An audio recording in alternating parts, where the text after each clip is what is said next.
आइए सर, हम लोग custom duty, type of custom duty की आज सेकंड क्लास में, तीन ही क्लास का ये टॉपिक है। काफ़ी कुछ हम लोगों ने डिस्कस कर लिया है। फॉर्मेट किस तरीके से, अगर एसेसेबल वैल्यू दे रखी है तो आप कस्टम ड्यूटी कैसे कैलकुलेट करेंगे, बेसिक कस्टम ड्यूटी या सोशल वेलफेयर सरचार्ज और या फिर आईजीएसटी। कुछ स्पेशल ड्यूटीज भी लगती हैं other than basic custom duty, other than आपका social welfare surcharge in custom. Type of custom duties, जो टोटल कस्टम ड्यूटी हम इंपोर्ट के समय पे करते हैं उसमें सिर्फ बेसिक कस्टम ड्यूटी नहीं है, सिर्फ सोशल वेलफेयर सरचार्ज नहीं है।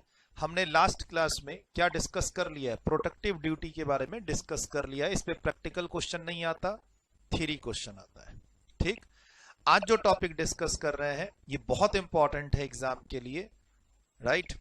आज जो टॉपिक डिस्कस कर रहे हैं बहुत इंपॉर्टेंट है एग्जाम के लिए। इसमें थ्योरी क्वेश्चन भी है, इसमें प्रैक्टिकल क्वेश्चन भी है। और प्रैक्टिकल क्वेश्चन 6 मार्क्स, मान लीजिए हाईएस्ट वेटेज जो एग्जाम में क्वेश्चन आता है प्रैक्टिकल क्वेश्चन सीएमए के एग्जाम में, वो 6 मार्क्स का आता है, तो 6 मार्क्स तक जा सकता है, ये ऐसा टॉपिक है। इसके बाद भी जो सेफगार्ड ड्यूटी के बाद भी जो टॉपिक है जैसे एंटी डंपिंग ड्यूटी, उस पर भी प्रैक्टिकल क्वेश्चन आ जाता है।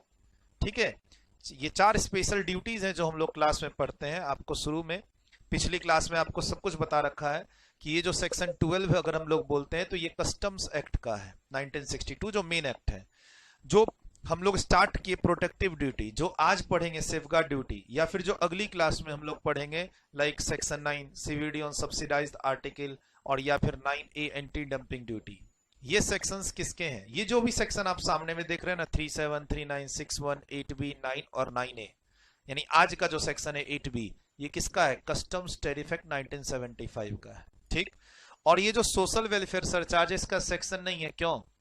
क्योंकि ये टैक्स इंसर्ट हुआ है फाइनेंस एक्ट 2018 के थ्रू। ध्यान रखिएगा सर, जो भी हम लोग जो बेसिक कस्टम ड्यूटी, मेन जो कस्टम ड्यूटी पे करते हैं बेसिक कस्टम ड्यूटी, वो देते हैं कस्टम एक्ट के सेक्शन 12 के कारण। उसके बाद जो एडिशनल टैक्सेस देते हैं हम लोग इन the name of protective duty या सेफगार्ड ड्यूटी या फिर सीवीडी ऑन सब्सिडाइज्ड आर्टिकल या एंटी डंपिंग ड्यूटी और या फिर आईजीएसटी, वो सब हमारा जो सेक्शन है वो सब किसका है? कस्टम्स टैरिफ एक्ट 1975 का। अब हम जो ड्यूटी की कैलकुलेशन करते हैं, आपका वेयर हाउस चैप्टर हो चुका है, वहां भी आपने देखा। उसके बाद हम लोग अभी टाइप ऑफ ड्यूटीज में है, राइट सर। ये जो भी ये 3-4 चैप्टर हैं बैक टू बैक आसपास में, आपका वेयर हाउसिंग है, फिर आपका टाइप ऑफ ड्यूटीज है, या फिर वैल्यूएशन है, और या फिर आपका क्या है, ड्यूटी ड्रॉबैक। ये एग्जाम्स के लिए बहुत इंपॉर्टेंट होते हैं, कस्टम के सिलेबस में एग्जाम के लिए बहुत इंपॉर्टेंट होते हैं, ध्यान रखिएगा। ये जो सोशल वेलफेयर सरचार्ज है, राइट, यानी जैसे इनकम टैक्स एक्ट में हम लोग क्या देते हैं, पहले देते थे एजुकेशन सेस और देते थे secondary and higher education cess. अभी हम लोग फिलहाल इनकम टैक्स में क्या देते हैं? Health and education cess. यहाँ नहीं है, यहाँ क्या नाम है? Cess social welfare surcharge. ये जो वर्ड है सोशल वेलफेयर सरचार्ज, ये जीएसटी में भी नहीं है और ये इनकम टैक्स एक्ट में भी नहीं है। सोशल वेलफेयर सरचार्ज का कोई सेक्शन क्यों नहीं है? क्योंकि ये फाइनेंस एक्ट 2018, लिख लीजिए नहीं तो, फाइनेंस एक्ट 2018 से ये लेवी आई है, बेसिक कस्टम ड्यूटी के ऊपर लगती है। ठीक, हम लोग पढ़ चुके हैं कि social welfare surcharge safeguard duty पे नहीं लगती है। ठीक है, सेफगार्ड ड्यूटी पे सोशल वेलफेयर सरचार्ज नहीं लगता है, जो आज का टॉपिक है। सर एक इसके बगल में एक और सेक्शन होता था, सेक्शन 8C। वो स्पेशल जब चाइना से गुड्स इंपोर्ट होता था तो सेफगार्ड ड्यूटी लगती थी, सेफगार्ड ड्यूटी 8C वाली। 3-4 साल पहले उसको गवर्नमेंट ने एबॉलिश कर दिया, और इस साल क्या हुआ है? इस साल गवर्नमेंट ने इस सेक्शन को सब्स्टिट्यूट कर दिया। ठीक, आपके पास देखो ये क्लास यूट्यूब पे भी कुछ बच्चे देख रहे होंगे आप बच्चे, तो अगर आपके पास 4th एडिशन की कस्टम की बुक है, कस्टम की 4th एडिशन की बुक है, राइट, तो 4th एडिशन की बुक से आपको शिफ्ट करना पड़ेगा किसमें? कस्टम की 5th एडिशन की बुक पे। अगर आपका एग्जाम कब है? सीएमए स्टूडेंट हैं आप, राइट, अक्टूबर 2021 में एग्जाम है, जो जून वाला एग्जाम अक्टूबर 2021 में होने वाला है, और या फिर आपका दिसंबर 2021 में एग्जाम है, सेम बुक काम करेगी। ठीक सर, आप अभी हमारे यहाँ रजिस्टर्ड हैं और आपका अक्टूबर में एग्जाम है या दिसंबर में एग्जाम है, आपके पास कस्टम 5th एडिशन की बुक ही है। जो बच्चे रजिस्टर्ड हैं सॉफ्टवेयर के थ्रू ये क्लास देख रहे हैं, उनके पास तो लेटेस्ट बुक है 5th एडिशन की बुक, अक्टूबर एग्जामनी एज वेल एज दिसंबर एग्जामनी। जो बच्चे यूट्यूब पे इस वीडियो को देख रहे हैं, 4th एडिशन जो आज पढ़ाऊंगा, जो कंटेंट वो 4th एडिशन में नहीं मिलेगा, वो 5th एडिशन की बुक में मिलेगा। अगर आप पिछले बैच के स्टूडेंट हैं, एज अमेंडमेंट इस क्लास को कवर कर रहे हैं कि सर टाइप ऑफ ड्यूटीज में एक नया सेक्शन, एक अमेंडमेंट आई है सेफगार्ड ड्यूटी से रिलेटेड, आप ये जानना चाह रहे हैं, तो हम उसी क्लास में हैं। सर अगर रेगुलर बैच में आप रजिस्टर्ड हैं तो ये सेकंड क्लास है, जिसमें हम लोग आज स्पेशली किसको डिस्कस करेंगे, सिर्फ और सिर्फ किसको, सेफगार्ड ड्यूटी को। बाकी जो आगे के कॉन्सेप्ट हैं वो अगली क्लास में आएंगे, ठीक। और जो बच्चे YouTube पे इसको एज अमेंडमेंट देख रहे हैं, प्लीज आप डिस्क्रिप्शन में जाएंगे तो वहां पे 5th आप टेलीग्राम चैनल को ज्वाइन कीजिए और 5th एडिशन की जो बुक है, प्रॉपर बुक जो हमने प्रिंट करा के स्टूडेंट्स को दे रखी है, वो PDF फॉर्म में टेलीग्राम चैनल पे अवेलेबल है। अगर आप हमें YouTube पे फॉलो कर रहे हैं किसी भी क्लास के लिए, डायरेक्ट टैक्स हो या GST हो या कस्टम हो, जो भी नोट्स, जिस भी नोट्स से हम लोग अपने रजिस्टर्ड स्टूडेंट्स को पढ़ाते हैं, वो सारे नोट्स, प्रॉपर बुक, जो भी हम नोट्स को इशू करते हैं, स्टूडेंट्स को इशू करते हैं, वो टेलीग्राम पे फ्री डाउनलोड के लिए अवेलेबल है। आप डाउनलोड कीजिए, प्रिंट कीजिए उसको, आपकी मर्जी, आप जैसा भी कीजिए, ठीक। सर पेज नंबर 6.5 पे हैं हम लोग, 5th एडिशन की कस्टम की बुक। आपका एग्जाम अक्टूबर या दिसंबर 2021 में है। डन। अगर आपका एग्जाम 2022 में है तो भी कोई दिक्कत नहीं है, जो आज पढ़ेंगे वो 2022 के लिए भी एप्लीकेबल है। बोला सर यूट्यूब वाले बच्चे या रजिस्टर्ड स्टूडेंट्स बोले सर हमारा एग्जाम 2022 में हो तो जो आज पढ़ रहे हैं वो 2022 के एग्जाम के लिए भी वैलिड है, ठीक। हाँ, मैं ये बता दूं जिन बच्चों का एग्जाम 2022 में है, 2022 वाले स्टूडेंट्स के लिए कस्टम की क्या आ रही है, हमारी 6th एडिशन की बुक आएगी। 6th एडिशन की बुक, अगर आपका 2022 में कभी भी एग्जाम हो, जून या दिसंबर, CMA स्टूडेंट, आपका एग्जाम जून या दिसंबर 2022 में कभी भी हो, ठीक, हमारी कस्टम की 6th एडिशन की बुक काम करेगी। और आपका एग्जाम जून या दिसंबर 2022 में कभी भी हो, GST की 8th एडिशन की बुक काम करेगी। ये ध्यान रखिएगा। आपका 2022 में अगर एग्जाम है जून या दिसंबर, तो सूरज अग्रवाल टेक्स्ट क्लास के यहाँ IDT में कस्टम की 6th एडिशन की बुक काम करेगी और GST में 8th एडिशन की बुक काम करेगी, ठीक है, ठीक। अभी फिलहाल मेरे सामने जो बुक है वो 5th एडिशन की कस्टम की बुक है। पेज नंबर 6.5 पे सेफगार्ड ड्यूटी में ये चीजें हम लोग नई अमेंडेड पोर्शन पढ़ेंगे। अमेंडेड पोर्शन कहां लिखा हुआ है, new section 8B, page number 6.19 इसी बुक में। तो ये पोर्शन कट रहे हैं हम लोग, ये सेम पोर्शन यहां ना पढ़ के हम लोग नए सेक्शन पे जा रहे हैं, नए पेज पे जा रहे हैं, 6.19। सर नया सेक्शन मतलब ये सेक्शन पहले भी था, section 8B is substituted, section 8B of custom tariff act 1975 is substituted by finance act 2020 and applicable for जून और दिसंबर 2021 एग्जाम। अब जून वाला एग्जाम CMA इंस्टीट्यूट कब लेने वाली है, अक्टूबर 2021 में। ये चीज ध्यान रखना है। तो हम जा रहे हैं नए पेज पे, ठीक। इसको लिखिए थोड़ा सा एक बार फटाफट। सर सेफगार्ड ड्यूटी एक तरह से एडिशनल ड्यूटी है, बेसिक कस्टम ड्यूटी के अलावा एक ड्यूटी है, ठीक। आपको ऑलरेडी मैंने फॉर्मेट क्लास में दिया हुआ है कि ये ड्यूटी लगाने के बाद हम लोग IGST लगाते हैं, बेसिक कस्टम ड्यूटी के बाद सोशल वेलफेयर सरचार्ज लगाते हैं, सोशल वेलफेयर सरचार्ज के बाद सेफगार्ड ड्यूटी या एंटी डंपिंग ड्यूटी, उसके बाद टोटल पे क्या लगाते हैं, IGST। फॉर्मेट क्लास में जनरली थोड़ा सा डिस्कस हो रखा है, पिछली क्लास में जहां तक मुझे याद है सेफगार्ड ड्यूटी का फॉर्मेट डिस्कस हो चुका है, आज भी करेंगे डिस्कस।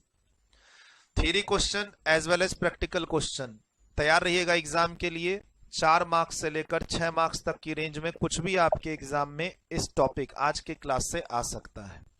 थोड़ा सा अगले पेज पे दिखा दूं तो ये भी अब यहां से नहीं पढ़ना है, हमें जाना है आगे, पेज नंबर 6.19 पे। कहा जाना है? पेज नंबर 6.19 पे। लेकिन देख लीजिए यहां बुक पे पेज नंबर 6.6 पे हम वापस आएंगे। क्यों सर? ये जो क्वेश्चंस हैं पुराने पुराने जो क्वेश्चंस हैं, मैंने अपनी बुक में फाइनल इंटर दोनों क्वेश्चन ले रखे हैं। जैसे फाइनल के क्वेश्चन मिले तो फाइनल के, इंटर के क्वेश्चन मिले तो इंटर के, राइट। इंपॉर्टेंट ये दोनों लेवल पे है। फाइनल के स्टूडेंट्स यूट्यूब पे, अगर फाइनल के स्टूडेंट्स आप देख रहे हैं, इंटर के स्टूडेंट्स देख रहे हैं, तो ध्यान रखिएगा ये टॉपिक दोनों लेवल पे है। फाइनल सीएमए फाइनल में भी है, सीएमए इंटर में भी है ये टॉपिक, राइट। सर हम वापस इस पेज पे आएंगे। क्यों? अमेंडमेंट के बाद भी कोई चेंज नहीं है इस क्वेश्चन के सॉल्यूशन में, और इस तरीके का क्वेश्चन पूछे तो हम यही सॉल्यूशन पे काम बन जाएगा। ये प्रैक्टिकल क्वेश्चन भी इंस्टीट्यूट ने पहले पूछा हुआ है, इंस्टीट्यूट के स्टडी मैट में भी है, वर्कबुक में भी है। अमेंडमेंट के कारण इस क्वेश्चन में कोई बदलाव नहीं है, इस क्वेश्चन के सॉल्यूशन में कोई बदलाव नहीं है। लिखा हुआ है साफ साफ, no change due to amendment. यानी ये जो सेफगार्ड ड्यूटी के क्वेश्चन इंस्टीट्यूट के हैं जो अपनी बुक में दिए हुए हैं, no change due to amendment. Sir question पूछने के पैटर्न में अमेंडमेंट आई है सेक्शन 8B में। सेक्शन 8B के पुराने टेक्स्ट रिप्लेस हो गए हैं नए टेक्स्ट में।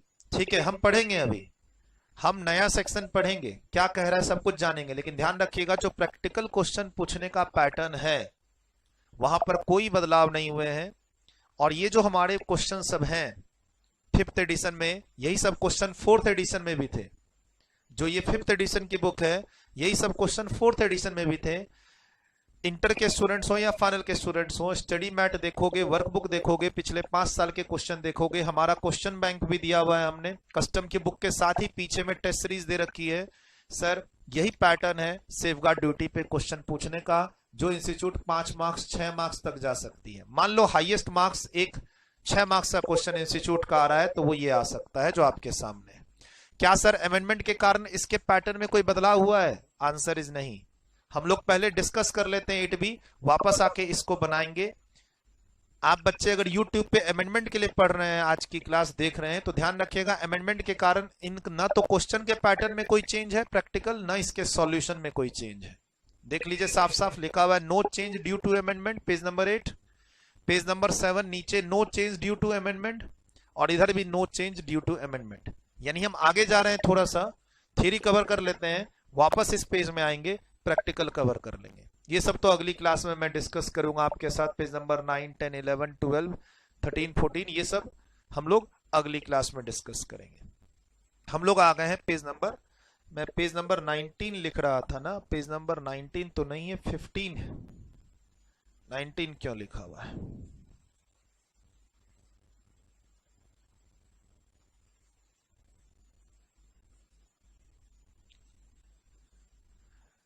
नाइनटीन नहीं है, 15 ही होना चाहिए। ठीक, बुक में जो पेज नंबर 19 मार्क किया हुआ है वो 19 नहीं 15 है। थोड़ा सा करेक्शन।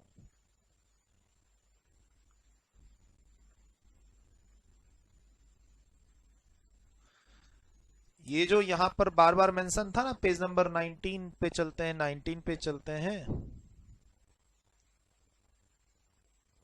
डोंट नो क्यों मिस्टेक हुई मेरे से यहाँ पे, ये 9 नहीं है, ये 6.15 है। 6.15 मैंने बुक भी है मेरे सामने, वही बुक आपके पास भी है, जो बुक मेरे पास है यहाँ पे वही बुक आपके पास भी है। पेज नंबर 6.15 पे आना है। ठीक, section 8B safeguard duty, type of duties, type of custom duties में काफी सारी ड्यूटी लगती है बेसिक कस्टम ड्यूटी के अलावा, like protective duty, like anti dumping duty, like safeguard duty. तो अभी हम लोग सेफगार्ड ड्यूटी पे हैं, और safeguard duty section 8B of custom trade act 1975 finance act 2020 से सब्स्टिट्यूट हुई है। तो हम नया जो प्रोविजन है उसको डिस्कस कर रहे हैं, उसके बाद क्वेश्चंस पे आ जाएंगे। ठीक, क्वेश्चंस के सॉल्यूशन में पैटर्न में कोई बदलाव, कोई अमेंडमेंट का इंपैक्ट नहीं है। But yes, you can always expect a theory question in exam. चलिए सर जो पहले सेक्शन था 8B, जो ओल्ड सेक्शन था सेक्शन 8B, उसकी वर्डिंग्स क्या थी? उसकी वर्डिंग्स थी power of central government to impose safeguard duty, सीधा ड्यूटी लगाने के लिए बोलता था। पहले वाला जो सेक्शन था 8B, वो सेंट्रल गवर्नमेंट को पावर देता था डायरेक्ट ड्यूटी लगाने का, सेफगार्ड ड्यूटी।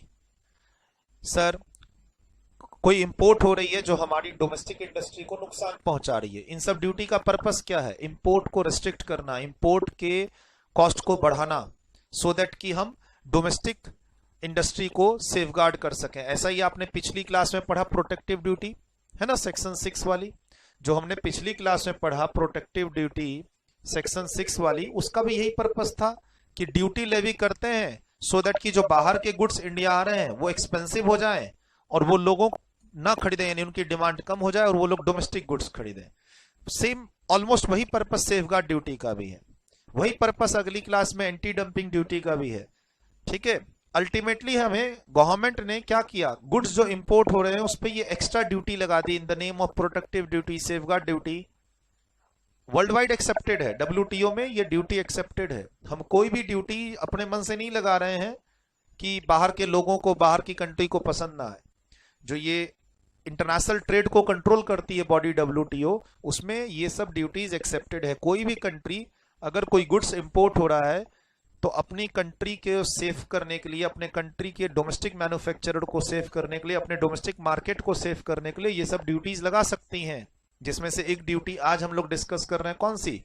Safeguard duty.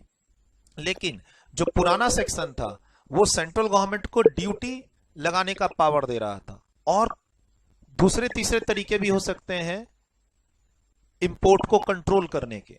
सिर्फ ऐसा ही नहीं है कि ड्यूटी लगा दो, हम कुछ और भी कंडीशन डाल सकते हैं डोमेस्टिक मैन्युफैक्चरर को बचाने के लिए। मान लो कोई प्रोडक्ट इंडिया में इंपोर्ट हो रहा है सस्ते में, जिससे नुकसान पहुंच रहा है डोमेस्टिक मैन्युफैक्चरर को, तो जरूरी नहीं कि हम उस पर सिर्फ सेफगार्ड ड्यूटी लगा के उसको कंट्रोल करें, हम किसी और तरीके से भी कंट्रोल कर सकते हैं, लाइक क्वांटिटी कंट्रोल, जिसकी बात अभी क्लास में करेंगे। तो सर एक तरह से इस सेक्शन को रिप्लेस करके जो नया सेक्शन आया 8B, वो इसके स्कोप को बढ़ा रहा है। क्यों? देखिए यहां पर पहले ड्यूटी वर्ड था, अब वर्ड है मेजर, सेफगार्ड मेजर्स।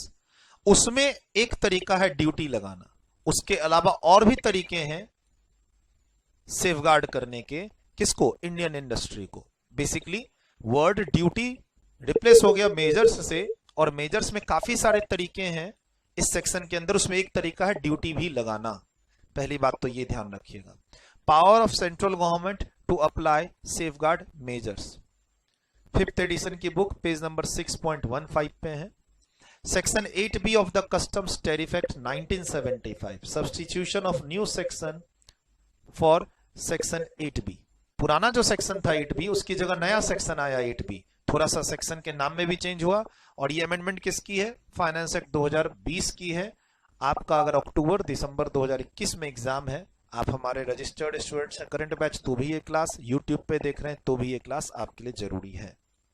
सर अब क्या किया है मैंने, जो इसका जो बेयर एक्ट की लैंग्वेज है उसको मैंने चेंज कर रखा है, इजी कर रखा है। मैंने यहाँ पे सबसेक्शन सबके रेफरेंस हटा दिए। सेक्शन 8B, उसके अंदर सबसेक्शन 1, सबसेक्शन 2, सबसेक्शन 3, ये रेफरेंस मैंने हटा दिए। मैंने हेडिंग्स बना दी है छोटी छोटी। एग्जाम में कोई भी थ्योरी प्रैक्टिकल क्वेश्चन पूछ सकता है। फॉर एग्जांपल आपसे 1 मार्क्स के लिए पूछ सकता है सीरियस इंजरी मींस 1 मार्क्स के लिए, ठीक है। आपसे यहाँ पे बेसिकली यहाँ ऑब्जेक्टिव पे क्वेश्चन आ सकता है 2 मार्क्स के लिए, 1 मार्क्स के लिए। आप पर अगले पेज पे क्वेश्चन आ सकता है ये एक्सटेंशन और ये जो सेफगार्ड ड्यूटी या मेजर्स लेते हैं कितने साल के लिए लिए जाते हैं और कितने साल के लिए बढ़ाए जा सकते हैं, इस पे ऑब्जेक्टिव क्वेश्चन आ सकता है, ठीक है। ये यहाँ पे 8 मार्क्स क्यों लिखा है अगले पेज पे? क्योंकि यहां से प्रैक्टिकल क्वेश्चन आ सकते हैं जो 6, 7, 8 कितने भी मार्क्स तक जा सकता है। अगर इंस्टीट्यूट 8 मार्क्स का क्वेश्चन पूछती है तो ये 8 तक जा सकता है, जिसके प्रैक्टिकल क्वेश्चन अभी पीछे के पेज पे जाके करेंगे। सर प्रोविजनल असेसमेंट पे थ्योरी क्वेश्चन पूछा जा सकता है 3 मार्क्स तक का। तो ये ना मैंने क्या किया है, अंदर में बेयर एक्ट की लैंग्वेज यूज नहीं की है, इजी बनाने की कोशिश की है, सबसेक्शन का रेफरेंस नहीं दिया है। दूंगा भी तो थोड़ी ना आप एग्जाम में याद करके जाओगे। अपने को कंटेंट पे वर्क करना है कि ये जो नया सेक्शन है क्या क्या, किन किन इश्यूज पर क्या क्या बोलता है। ठीक है, अभी आधा एक घंटा जो भी लगे इस सेक्शन को कवर करने में। ये ड्यूटी कब लग सकती है? जैसे कोई भी ड्यूटी पढ़ते हैं आपने, जैसे पिछली क्लास में पढ़ा प्रोटेक्टिव ड्यूटी, अगली क्लास में पढ़ेंगे एंटी डंपिंग ड्यूटी। तो इन ड्यूटी का पर्पस आपको पता होना चाहिए। ये ड्यूटी किस सिचुएशन पे लग सकती है, एग्जाम में डायरेक्ट क्वेश्चन आता है, इसीलिए यहाँ 3 मार्क्स लिखा हुआ है। ये आपको थोड़ा सा रटना पड़ेगा, एज इट इज एग्जाम में आपको लिखना पड़ेगा। समझा देना मेरा काम है, बता देना मेरा काम है, तैयारी आपकी करनी है, मार्क्स आपको चाहिए, पास आपको होना है। अमेंडमेंट है, रिस्क ले नहीं सकते। सर्कमस्टांसेस इन विच सेफगार्ड, देखिए ड्यूटी वर्ड नहीं है, मेजर्स। आप ना हमेशा वर्ड यूज कीजिएगा safeguard measures can be imposed. कौन कौन से सेफगार्ड मेजर्स सेंट्रल गवर्नमेंट ले सकती है 8B के अंदर और कब ले सकती है? तो यह है कि कब ले सकती है। सर्कमस्टांसेस, किस सिचुएशन में सेंट्रल गवर्नमेंट सेफगार्ड मेजर्स ले सकती है 8B में, तो वो सर्कमस्टांसेस, वो सिचुएशन क्या है? तो central government after conducting inquiry, पहले तो किसी ने कंप्लेन की होगी, किसी ने, इंडियन इंपोर्टर्स ने बेसिकली। सर जनरली इंडियन इंपोर्टर्स के जो एसोसिएशंस होते हैं वो कंप्लेन करते हैं, एप्लीकेशन डालते हैं कि सर हमें ये प्रॉब्लम है, हम चाहते हैं कि आप और आपकी टीम और आपका डिपार्टमेंट इस सेक्शन पे वर्क करके आने वाले इंपोर्ट्स पे क्या लगाए, सेफगार्ड ड्यूटी लगाए। तो गवर्नमेंट क्या करेगी? अपने मन से तो इंक्वायरी करेगी नहीं, कोई ना कोई कंप्लेन और एप्लीकेशन आएगी तभी तो। Central government after conducting inquiry, inquiry करना जरूरी है, can impose the safeguard, again word है मेजर्स, ड्यूटी नहीं है। पुराने सेक्शन में वर्ड होता था सीधा ड्यूटी, इसमें वर्ड है सेफगार्ड मेजर्स। प्लीज एग्जाम में लिखते समय ध्यान रखिएगा। If it is satisfied that, central government inquiry करने के बाद सेफगार्ड मेजर्स इंपोज कर सकती है, अगर वो सेटिस्फाई हो जाए क्या, कि कोई आर्टिकल इंडिया में इंपोर्ट हो रहा है इन इंक्रीज्ड क्वांटिटी, एंड वो जो इंक्रीज्ड इंपोर्टेशन है वो नुकसान पहुंचा रहा है, काउजिंग, और पहुंचा सकता है। कैसा नुकसान? सीरियस इंजरी, ये कीवर्ड है, ध्यान रखना ही पड़ेगा, टू द डोमेस्टिक इंडस्ट्री। और सेफगार्ड ड्यूटी जो इंपोज करेगी सेंट्रल गवर्नमेंट, वो किस तरीके से करेगी? Bye issuing a notification. Notification issue होने के बाद पार्लियामेंट में जाएगा अप्रूव होने, दोनों हाउस में। ठीक, पार्लियामेंट इस नोटिफिकेशन को रिजेक्ट भी कर सकती है, मॉडिफाई भी कर सकती है, अप्रूव भी कर सकती है। आगे हम पॉइंट नंबर कौन सा, पॉइंट नंबर L में पढ़ेंगे। Also refer point L, page number 6.17। ये नोटिफिकेशन आने के बाद वैलिड हो जाएगा? नहीं, ये नोटिफिकेशन आने के बाद पार्लियामेंट जब सेशन में रहेगी तो ये अपर हाउस लोअर हाउस में जाके वहां पे ये मॉडिफाई भी हो सकता है, एक्सेप्ट भी हो सकता है, रिजेक्ट भी हो सकता है, सेफगार्ड मेजर्स। ठीक है, ये मतलब ये जो नोटिफिकेशन इशू कर दिया सेंट्रल गवर्नमेंट ने और वो वैलिड हो गया, तो नहीं, पार्लियामेंट में इसकी सुनवाई होगी, तब जाके वैलिड हो सकता है, मॉडिफाई भी हो सकता है, रिजेक्ट भी हो सकता है। तो वो पॉइंट भी एग्जाम के पॉइंट ऑफ व्यू से बहुत इंपॉर्टेंट है, जो मैंने अभी यहां रेफर किया। पहला पॉइंट A और लास्ट पॉइंट L नोटिफिकेशन के पॉइंट ऑफ व्यू से इंपॉर्टेंट है। अब इसमें कीवर्ड अगर मैं आपके लिए हाईलाइट करना चाहूं तो central government after conducting inquiry impose करेगी सेफगार्ड मेजर, अगर वो सेटिस्फाइड है, if it is satisfied that क्या, कि कोई भी इंपोर्ट हो रहा है इंक्रीज्ड क्वांटिटी में, और वो इंक्रीज्ड क्वांटिटी जो है वो थ्रेट, नुकसान पहुंचा रही है, कॉजिंग सीरियस इंजरी। ये वर्ड आपको याद रखना पड़ेगा, मटेरियल वर्ड भी यूज नहीं करना है, सीरियस वर्ड यूज करना है तो सीरियस वर्ड यूज करना है। मान लो आप एग्जाम में लिखेंगे मटेरियल इंजरी, नहीं लिखिएगा, मार्क्स नहीं मिलेंगे, मार्क्स नहीं मिलेंगे। ठीक है, वर्ड यही यूज करना है, सीरियस इंजरी। किसको सीरियस इंजर्ड कर रहा है? To domestic industry. और सेंट्रल गवर्नमेंट ने डिसाइड किया और ये सेफगार्ड मेजर्स इंप्लीमेंट हो गए? नहीं नहीं सर, उसके लिए क्या इशू होंगे? नोटिफिकेशन इशू होंगे, by issuing notification. Safeguard measures कैसे इंपोज्ड किए जाएंगे? By issuing notification. ठीक, कौन करता है ये notification issue? Central government. Central government after making an inquiry, if it is satisfied that articles are imported, बाहर से इंडिया में आ रहा है इन इंक्रीज्ड क्वांटिटी। मतलब सपोज करो इंडिया में सपोज करो मोबाइल है, इंडिया में मोबाइल की डिमांड है 5 लाख पीसेस की, ऑलरेडी इंडिया में बन रहे हैं 3 लाख, और किसी ने बाहर से 50 लाख पीसेस को इंपोर्ट कर रहे हैं, वो तो नुकसान ही तो पहुंचाएगा इंडियन मैन्युफैक्चरर को।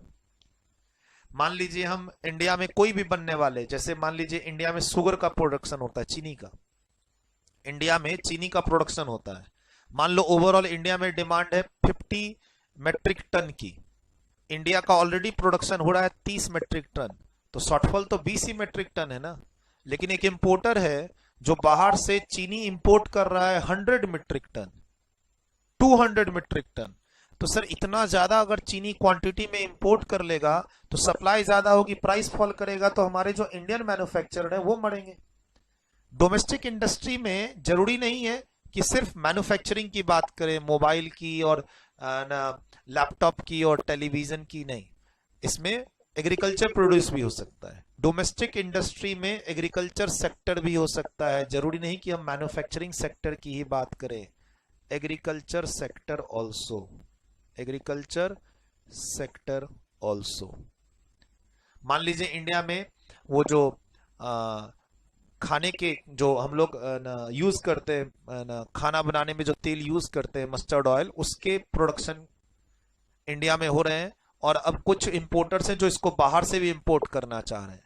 अगर बाहर से हमने ज्यादा क्वांटिटी में इंपोर्ट कर लिया, ओवरऑल इंडिया में भी मैन्युफैक्चरिंग हो रही है और बाहर से भी आ रहा है, और डिमांड लिमिटेड है इंडिया में, तो ओवरऑल तो इंडस्ट्री क्रैश कर जाएगी, प्राइस वॉर हो जाएगा, प्राइस क्रैश करेगा। प्राइस क्रैश करेगा तो जो इंडियन मैन्युफैक्चरर हैं उनको नुकसान हो जाएगा। क्यों? क्योंकि सस्ते में तो इंपोर्ट कर रहे हैं आप बाहर से। भाई इंडियन मैन्युफैक्चरर को 10 रुपए चाहिए थी सेल प्राइस, और आपको बाहर से 3 रुपए में ही मिल रहा है, आप तो फिर इंडिया में 5 में बेचने लग जाओगे, इंडियन मैन्युफैक्चरर को नुकसान हो जाएगा। क्यों? क्योंकि आप बहुत ज्यादा क्वांटिटी में ला रहे हो और सस्ते में ला रहे हो बाहर से। तो सर लाओ ना बहुत ज्यादा क्वांटिटी में, हम सेफगार्ड मेजर्स में इस पे ड्यूटी लगा देंगे तो वो अपने आप महंगी हो जाएगी, इंडियन मैन्युफैक्चरर से ऊपर पहुंच जाएगा उसका दाम। पर्पस यही है, पर्पस यही है इस ड्यूटी का, कि हम ड्यूटी लगा के उस, देखो सेफगार्ड मेजर्स में एक तरीका है ड्यूटी लगा दो, उस गुड्स को, आने वाले गुड्स को ड्यूटी लगा के महंगा कर दो। दूसरा, जो वो गुड्स आ रहा है उसकी क्वांटिटी पे रिस्ट्रिक्शन डाल दो, नहीं नहीं 50 मीट्रिक टन नहीं आएगा, 10 लाख मीट्रिक टन से ज्यादा इस गुड्स का इंडिया में इस साल इंपोर्ट नहीं हो सकता, इस तरीके का कंडीशन डाल दो। इंपोर्ट होगा तो सेफगार्ड ड्यूटी लगा देंगे इतना %, इस तरीके का कंडीशन लगा सकते हैं। जो भी है आपको कीवर्ड ध्यान रखना है, increased quantity and serious injury. ठीक है, ये कीवर्ड है किसके? सेक्शन 8B के सेफगार्ड ड्यूटी मेजर्स के।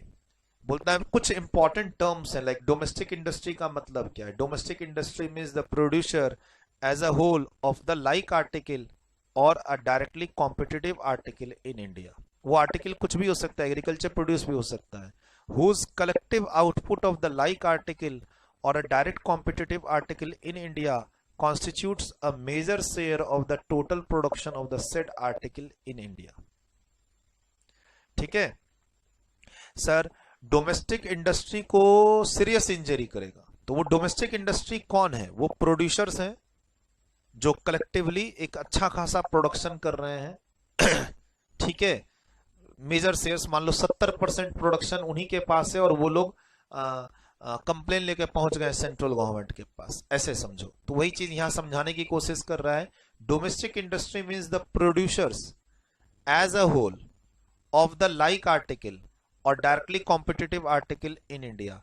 जो आर्टिकल इंडिया में इंपोर्ट हो रहा है वैसा ही आर्टिकल वो लोग बना रहे हैं या उसके जैसा आर्टिकल, और whose collective output of the like article or a directly competitive articles in India constitutes a major shares of the total production of the said article in India।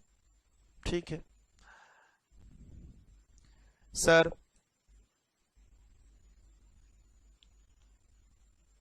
मान लीजिए वो आर्टिकल जो इंडिया में import हो रहा है उसको India में 2 ही 3 मैन्युफैक्चरर बनाते हैं, और वो सब मिलके चले गए सेंट्रल गवर्नमेंट के पास रिक्वेस्ट करने सेक्शन 8B में सेफगार्ड मेजर्स एक्शन लो सर, और या फिर मेजर शेयर इससे 50% से ज्यादा।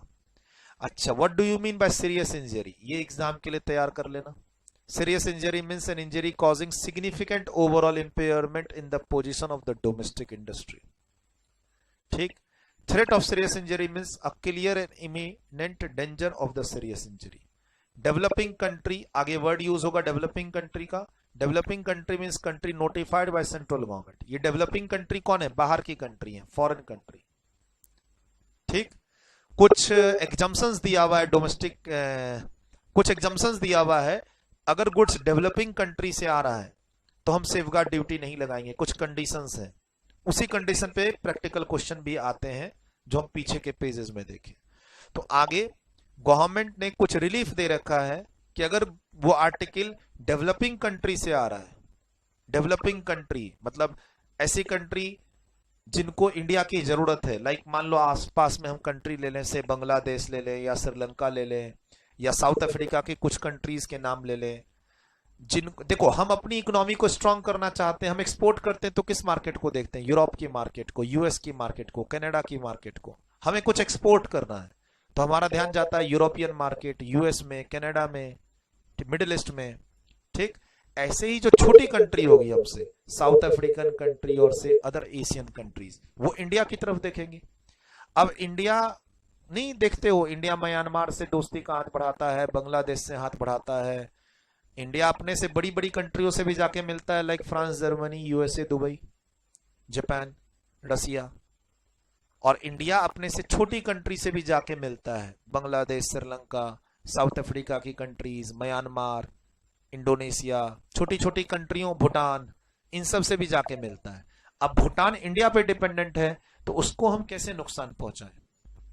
तो वही बोला गवर्नमेंट कि चलो ठीक है, सेफगार्ड ड्यूटी हम कहीं कहीं नहीं लगाएंगे। कहां कहां?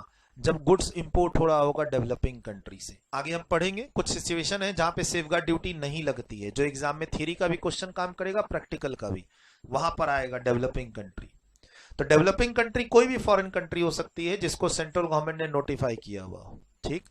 तो ये मुझे लगता है बी पॉइंट आप एग्जाम के लिए तैयार करोगे, क्योंकि ये पहले भी पीछे जो पुराने सेक्शन थे उसमें भी ये वर्ड एग्जाम के लिए बहुत इंपॉर्टेंट था। मैं ए को नहीं कहता तैयार करो, सी को नहीं कहता, डी को नहीं कहता, आप इस सीरियस इंजरी बी पॉइंट को एग्जाम के लिए तैयार कर लेना। ऑब्जेक्टिव क्या है इस मेजर का? देखिए अगेन मेजर वर्ड है, ड्यूटी वर्ड नहीं है। 8B में जो सेफगार्ड मेजर्स लेती है सेंट्रल गवर्नमेंट नोटिफिकेशन को इशू करके, उसका पर्पस क्या है? तो मेनली पर्पस है प्रोटेक्शन इंडियन इंडस्ट्री को, for the purpose of protecting the interest of any Indian domestic industry in India, aiming to make it more competitive. Sir बाहर की कंट्री से जो बड़ी बड़ी एमएनसीज गुड्स एक्सपोर्ट कर रही है इंडिया में, उसके सामने तो हमारी जो डोमेस्टिक मार्केट की डोमेस्टिक इंडस्ट्री वो तो टिक नहीं पाएगी। तो हमारी डोमेस्टिक इंडस्ट्री को कॉम्पिटिटिव बनाने के लिए, प्रोटेक्ट करने के लिए जनरली गवर्नमेंट ये ड्यूटी लगाती है, सेफगार्ड मेजर लेती है। This is world wide accepted measures, WTO इन बातों को एक्सेप्ट करता है। देखो वो कहते हैं ना वी फर्स्ट, जैसे यूएस ने बोला था यूएसए फर्स्ट, हम चाइना से गुड्स को इंपोर्ट क्यों करें जब उस अपॉर्चुनिटी है यूएस में ही उसके प्रोडक्शन करने की। हम बाहरी लोगों को नौकरी क्यों दें जब अपॉर्चुनिटी है कि हम यूएस के लोगों को ही नौकरी दें। कभी कभी कंट्री ऐसा सोचती है। तो इंडिया बोलता है कि भाई हम ग्लोबलाइजेशन करेंगे, हमारी गुड्स एक्सपोर्ट होंगे, बाहर के गुड्स इंपोर्ट होंगे, लेकिन सबसे पहले हमारी जो रिस्पॉन्सिबिलिटी है वो क्या? डोमेस्टिक इंडस्ट्री को प्रोटेक्ट करना। और क्या उसके लिए इंडियन गवर्नमेंट कोई अलग से ड्यूटी लगा सकती है इन the name of safeguard duty? Answer is yes. वही तो पढ़ रहे हैं safeguard measures. Sir safeguard measures में क्या क्या तरीके अडॉप्ट कर सकती है? अब ये तरीकों में एक तरीका ड्यूटी है। Central government may impose following safeguard measures to curb the increase quantity of import of an article for preventing serious injury increased. देख रहे हैं बार बार वर्ड रिपीट हो रहा है। सर सेफगार्ड मेजर्स में सेंट्रल गवर्नमेंट क्या क्या एक्शन ले सकती है? सर ड्यूटी इंपोज कर सकती है, टैरिफ रेट कोटा अप्लाई कर सकती है, कोई और अदर मेजर्स जैसा भी सेंट्रल गवर्नमेंट को अच्छा लगे वो कर सकती है। सर ड्यूटी एक ऑप्शन है, अब 8B में अमेंडमेंट के बाद। सर पुराने वाले 8B में क्या लिखा हुआ था कि आप सिर्फ इस सेक्शन के अंदर ड्यूटी ही लगा सकते हो और कोई तरीका आपके पास नहीं है। नया वाला सेक्शन में वर्ड आ गया सेफगार्ड मेजर्स। काफी सारे तरीके हैं सेंट्रल गवर्नमेंट के पास to protect the domestic industry from import of increase quantity which are causing a serious injury. Various techniques है सेंट्रल गवर्नमेंट के पास अब, जिसमें से 2 तो मेंशन ही है। तो मुझे लगता है ये भी एग्जाम के लिए आप तैयार कीजिएगा। 3 to 4 मार्क्स थ्योरी क्वेश्चन ये भी एग्जाम के लिए तैयार कीजिएगा। ठीक सर, सेफगार्ड मेजर्स किस सिचुएशन में इंपोज्ड होगा? ठीक, ये है सेफगार्ड। एज नंबर है वो क्या है, सेंट्रल गवर्नमेंट किस सिचुएशन में सेफगार्ड मेजर्स इंपोज करेगी। ठीक, डन। ऑब्जेक्टिव क्या है और सेफगार्ड मेजर्स में क्या क्या एक्शन ले सकती है? तो 3 एक्शन ले सकती है। ड्यूटी इंपोज कर सकती है, टेरिफ रेट कोटा लगा सकती है, टीआरक्यू के नाम से फेमस है। एग्जाम में हो सकता है ऐसे भी आ जाए, टीआरक्यू का फुल फॉर्म लिखो, ये भी क्वेश्चन आपके एग्जाम में आ सकता है। टेरिफ रेट कोटा क्या होता है सर? इसमें एक हम कोटा फिक्स कर देंगे कि ये आइटम इस कंट्री से इतनी ही क्वांटिटी में आ सकता है। इंडिया में मान लो 10 कंट्री मिला के या पूरा वर्ल्ड मिला के इंडिया में टोटल इतना ही इंपोर्ट हो सकता है। उसके बाद हम सेफगार्ड ड्यूटी लगाएंगे इंक्रीज्ड क्वांटिटी को कंट्रोल करने के लिए। सर बाहर से कोई चीज 5000 केजी आ जाए, ठीक है, 50,000 केजी नहीं आने देंगे, आएगा तो सेफगार्ड ड्यूटी लगाएंगे। तो ऐसा भी गवर्नमेंट कर सकती है कि क्वांटिटी फिक्स कर सकती है। अच्छा, ये क्वांटिटी गवर्नमेंट कंट्री वाइज भी फिक्स कर सकती है। यूएस से आ रहा है तो इतना क्वांटिटी आ सकता है, चाइना से आ रहा है तो इतना क्वांटिटी आ सकता है। एक तो पहले वो इंपोर्ट का कोटा फिक्स कर सकती है कि देखो इंडिया में प्रोडक्शन हो रहा है, इंडिया में इतनी डिमांड है और इंडिया में लोकल सप्लाई इतनी है, तो चलो बाहर से इतनी क्वांटिटी आने देते हैं, इतनी क्वांटिटी इस कंट्री से आने देते हैं। इस तरीके का रेस्ट्रिक्शन भी लगा सकती है। टेरिफ रेट कोटा में क्या होता है, एक लिमिट तक, एक जो क्वांटिटी है एक लिमिट तक आने देंगे वो लोग, उसके बाद सेफगार्ड ड्यूटी लगा देंगे या उसके बाद रेट ऑफ ड्यूटी बढ़ा देंगे। टेरिफ रेट कोटा में हम ये भी कर सकते हैं क्या कि जैसे हम एक क्वांटिटी फिक्स कर देंगे कि इतने केजी, इतने क्विंटल, इतने टन तक अगर ये माल आ रहा है तो ये रेट से 10%, और इतने से अधिक हुआ तो हम रेट को बढ़ा के कितना कर देंगे, 50%। रेट भी बढ़ा सकते हैं। रेट बढ़ाना है तब तो हमें 8B की जरूरत ही नहीं है। 8B की जरूरत कब पड़ती है, जब हम एडिशनल ड्यूटी लेवी करते हैं। तो गवर्नमेंट के पास यहाँ ऑप्शन है कि तुम टेरिफ रेट कोटा, मतलब एक कोटा फिक्स कर दो, वो कोटा जैसे एक्सेस होगा, तुम बेसिक कस्टम ड्यूटी तो लगी रही थी, उसके साथ और लगा दो क्या, सेफगार्ड ड्यूटी। तो ये एक वर्ड है जो आपको एग्जाम में ध्यान रखना पड़ेगा। मेरा मानना है ये तीनों पॉइंट आप एग्जाम में तैयार करेंगे। सेफगार्ड मेजर्स में डिफरेंट टाइप ऑफ एक्शंस किस तरीके से सेंट्रल गवर्नमेंट लेगी, क्या क्या सेफगार्ड मेजर्स होंगे, किस तरीके का एक्शन ले सकती है, ड्यूटी इंपोज कर सकती है, टेरिफ रेट कोटा अप्लाई कर सकती है, अदर मेजर्स जैसा भी उसको अच्छा लगे सेंट्रल गवर्नमेंट एक्शन ले सकती है। ध्यान रखना यहाँ सारे एक्शन कौन ले रही है, central government. Point which merits consideration, मतलब कुछ इंपॉर्टेंट पॉइंट आपको ध्यान रखना है एग्जाम के लिए। The central government may allocate tariff rate quota to supplying countries. मैंने क्या बोला, कंट्री बाय कंट्री बांट सकती है। पहले तो सेंट्रल गवर्नमेंट डिसाइड की कि 10 लाख केजी ये आइटम आ सकता है, उसमें से अब सेट कर दी, अच्छा ठीक है 10 लाख केजी में से 2 लाख केजी चाइना से आएगा, 2 लाख केजी रसिया से आएगा, 2 लाख केजी यूरोपियन कंट्री को मिला के आएगा, मिडिल ईस्ट से 1 लाख केजी आएगा, अफ्रीकन कंट्री से 1 लाख केजी आएगा। इस तरीके से हम सप्लाइंग कंट्री का कोटा भी फिक्स कर सकते हैं, having a substantial interest in supplying the article in the prescribed manner. और क्या कर सकते हैं, safeguard duty is additional duty. जो बेसिक कस्टम ड्यूटी लग रही थी लगेगी, जो सोशल वेलफेयर सरचार्ज लग रहा था लगेगा, जो प्रोटेक्टिव ड्यूटी लगनी है तो लगेगी, जो आगे एंटी डंपिंग ड्यूटी लगनी है लगेगी। सर ये तो एडिशनल ड्यूटी है इन the name of safeguard duty. ठीक, यानी ऐसा नहीं है कि सेफगार्ड ड्यूटी लगेगी तो बेसिक कस्टम ड्यूटी नहीं लगेगी, ऐसा नहीं है। और सुनो, सेंट्रल गवर्नमेंट चाहे तो एक एग्जम्पशन का नोटिफिकेशन भी ला सकती है। पहले तो बोल देगी चलो सेफगार्ड ड्यूटी लगाते हैं, बेसिक कस्टम ड्यूटी 10% और सेफगार्ड ड्यूटी से 40%। फिर फटाफट सेंट्रल गवर्नमेंट एक नोटिफिकेशन ला सकती है कि अच्छा ठीक है 1 लाख क्वांटिटी अगर आती है किसी कंट्री से तो हम सेफगार्ड ड्यूटी नहीं लगाएंगे, ऐसा नोटिफिकेशन भी ला सकती है। The central government may by notification exempt such quantity of any article as it may specify in the notification when imported from any country territory into India from the payment of whole or part of the safeguard duty। यानी हम safeguard duty पहले impose कर देते हैं से 30%, उसके बाद government उसको कुछ कंट्री और कुछ क्वांटिटी के लिए उसको नील भी कर सकती है, से हाफ भी कर सकती है। सर नील भी कर सकते हैं और रिड्यूस भी कर सकते हैं। हम सेफगार्ड ड्यूटी को नील भी कर सकते हैं, हम रिड्यूस भी कर सकते हैं।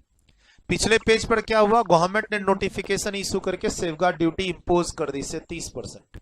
फिर गवर्नमेंट ने नोटिफिकेशन इशू करके 30 को कुछ आइटम के लिए, कुछ कंट्री के लिए नील कर दिया, और या फिर से 10 और 12 कर दिया। गवर्नमेंट ऐसा कर सकती है। सर जो पिछले पेज पे टैरिफ रेट कोटा है कि हम क्वांटिटी फिक्स कर देंगे कि इतने क्वांटिटी तक ये रेट या सेफगार्ड ड्यूटी नहीं लगेगी, या हम कंट्री वाइज फिक्स कर देंगे, वो उसका मिनिमम लेवल कैसे तय होगा? तो लास्ट 3 साल का एवरेज लेंगे। तो मुझे लगता है यहां पर आपका एमसीक्यू आ सकता है। टीआरक्यू का फुल फॉर्म क्या है, और टीआरक्यू का मिनिमम लेवल डिसाइड कैसे होता है? तो सिंपल आपको एग्जाम के लिए ध्यान रखना है, लास्ट 3 साल का average level of import. Last 3 साल में हमने कितना कितना इंपोर्ट किया, से 100, 200, 300, इसका एवरेज कर दो, कितना आया 200। तो टैरिफ रेट कोटा कितना फिक्स हो गया, 200। तो ये थोड़ा सा मैथमेटिकल कैलकुलेशन 1-2 मार्क्स वाला एग्जाम के लिए क्या ध्यान रखना, एवरेज। वो टैरिफ रेट कोटा कैसे फिक्स करेंगे, टीआरक्यू कैसे फिक्स करेंगे? सर 3 साल के इंपोर्ट का एवरेज ले लेंगे। ठीक सर, ये सेफगार्ड ड्यूटी जनरली जो फर्स्ट टाइम लगेगी वो 4 साल के लिए लगेगी। सेंट्रल गवर्नमेंट टोटली बढ़ा के इसको कितने पे ले जा सकती है, 10। 4 + 10 14 नहीं कर देना, 4 + 10 14 नहीं कर देना। 4 साल की लगाई थी, एक्सटेंड करके टोटल 10 तक ले जा सकती है, यानी 6 साल और बढ़ा सकती है। ये एग्जाम के लिए ध्यान रखना है आपको। द इम्पोज मेजर्स, देखो ड्यूटी वर्ड नहीं है, मेजर्स, यानी कोई भी रेस्ट्रिक्शन जो गवर्नमेंट लगाती है, चाहे वो ड्यूटी वाली रेस्ट्रिक्शन हो या टैरिफ रेट कोटा वाली रेस्ट्रिक्शन हो या अदर मेजर्स हो, कोई भी सेफगार्ड मेजर्स जो गवर्नमेंट एक्शन ले रही है 8B के अंदर, वो 4 साल तक कंटिन्यू कर सकती है। उसके अलावा सेंट्रल गवर्नमेंट इस पीरियड को बढ़ा भी सकती है from the date of first imposition, यानी 10 साल के लिए बढ़ाएगी तो 4 साल उसके अंदर है। 4 + 10 नहीं है, 4 10 साल के अंदर है।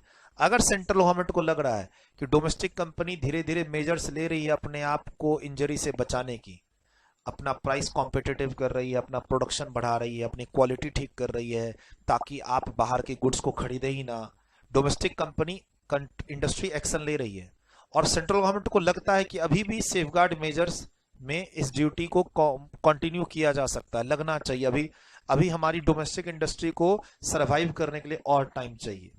जैसे फॉर एग्जांपल अभी गवर्नमेंट बोलती है सोलर पैनल, कि भाई सोलर एनर्जी पे काम करो, तो सोलर एनर्जी पे काम करने के लिए सोलर पैनल बनाने पड़ेंगे। ठीक, अब इंडियन इंडस्ट्री सोलर पैनल बनाना शुरू की, 2-3 साल लगेंगे फैक्ट्री स्टैब्लिश करने में। तब तक में पता चला कि दिल्ली में बैठा, बॉम्बे में बैठा कोई इंपोर्टर चाइना से खूब सारा क्वांटिटी में सोलर पैनल मंगवा रहा है, जैसा पैनल इंडिया में बन रहा है। तब तो बेचारी इंडियन इंडस्ट्री जो 10-20 करोड़ रुपया लगा के अपनी फैक्ट्री स्टैब्लिश कर रही है, वो तो बर्बाद हो जाएगी। मान लो इंडिया में कोई नई चीज आ रही है, जैसे बैटरी का यूज बढ़ने वाला है, क्योंकि ई व्हीकल, इलेक्ट्रॉनिक व्हीकल की डिमांड 2025 में 2030 में बढ़ने वाली है। अब उसमें जो बैटरी की सप्लाई चाहिए, वो बैटरी के मैन्युफैक्चरर इंडिया में फैक्ट्री लगाना चाहते हैं। बेचारे 100 करोड़ की इन्वेस्टमेंट से फैक्ट्री लगाएंगे, और तब तक में चाइना से बैटरी आ जाएगी, तो उनकी बैटरी खरीदेगा कौन?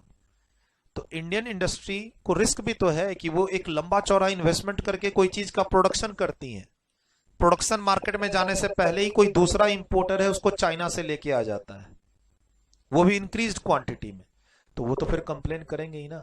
तो सेंट्रल गवर्नमेंट को लगता है कि ये ड्यूटी अभी भी लगनी चाहिए, डोमेस्टिक कंपनी को अभी भी सेफगार्ड करना है, ये सेफगार्ड मेजर्स अभी भी चलने चाहिए, तो 10 साल तक हम इसे बढ़ा सकते हैं। 4 साल 10 साल, ध्यान रखना। सर ये नॉर्मल ड्यूटी की तरह काम करेगा, जैसे तुम नॉर्मल ड्यूटी पे करते हो वैसे इसको भी पे करो। नॉर्मल ड्यूटी तुम पे नहीं करते हो तो तुम पे इंटरेस्ट पेनल्टी लगती है, इस पे भी तुमको इंटरेस्ट पेनल्टी लग सकती है। यानी जो नॉर्मल प्रोविजंस कस्टम एक्ट के लगेंगे बाकी ड्यूटीज पर, वही सारे प्रोविजंस इस ड्यूटी पे भी लगेंगे। मान लो तुम बेसिक कस्टम ड्यूटी नहीं देते हो तो गवर्नमेंट तुम पर पेनल्टी लगा सकती है, इस ड्यूटी पे भी तुम पर गवर्नमेंट पेनल्टी लगा सकती है। कौन हो तुम? इंपोर्टर, जो तुम इस गुड्स को बाहर से इंपोर्ट कर रहे हो। नुकसान किसको पहुंचा रहे हो? डोमेस्टिक इंडस्ट्री को, जो पहले से ऐसे गुड्स को इंडिया में प्रोड्यूस कर रहे हैं। ठीक, तो गवर्नमेंट नोटिफिकेशन लाके 4 साल बढ़ा के 10 साल तक सेफगार्ड मेजर्स कंटिन्यू कर सकती है। उन मेजर्स में कोटा मेजर्स भी है, टेरिफ रेट कोटा, और या फिर ड्यूटी मेजर्स भी है। अब ये इंपॉर्टेंट पॉइंट है, ये इंपॉर्टेंट पॉइंट है। क्या? अगर कंट्री डेवलपिंग कंट्री है, अगर कंट्री डेवलपिंग है और तुम्हारा जो इंपोर्ट हो रहा है इंडिया में वो टोटल इंपोर्ट का मात्र 3% और उससे कम है। मान लीजिए इंडिया में 100 केजी का टोटल इंपोर्ट हो रहा है, ठीक, और उसमें से मान लो भूटान से इंडिया में मात्र 2 ही केजी का इंपोर्ट हो रहा है, तो 2 ही % तो हुआ। भूटान से एग्जाम में दिया हुआ है, Bhutan is a developing country. ठीक, तुम्हारा जो आइटम भूटान से आ रहा है वो पूरे वर्ल्ड से जो आ रहा है वो 100 केजी, और भूटान से आने का परसेंटेज मात्र 3 ही है। टोटल जो इंडिया में वो आर्टिकल जो टोटल इंपोर्ट हो रहा है हर जगह से मिला के, डेवलपिंग कंट्री, डेवलप्ड कंट्री, हर जगह से मिला के जो टोटल इंपोर्ट हो रहा है उसका 3% या उससे कम ही आ रहा है। किससे? डेवलपिंग कंट्री से। तो आने दो, सेफगार्ड ड्यूटी नहीं लगेगी।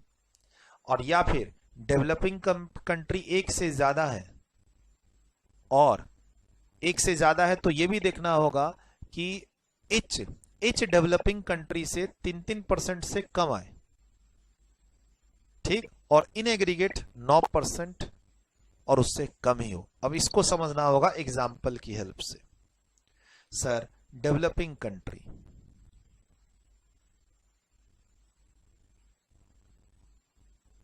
कंट्री ए है, बी है, सी है।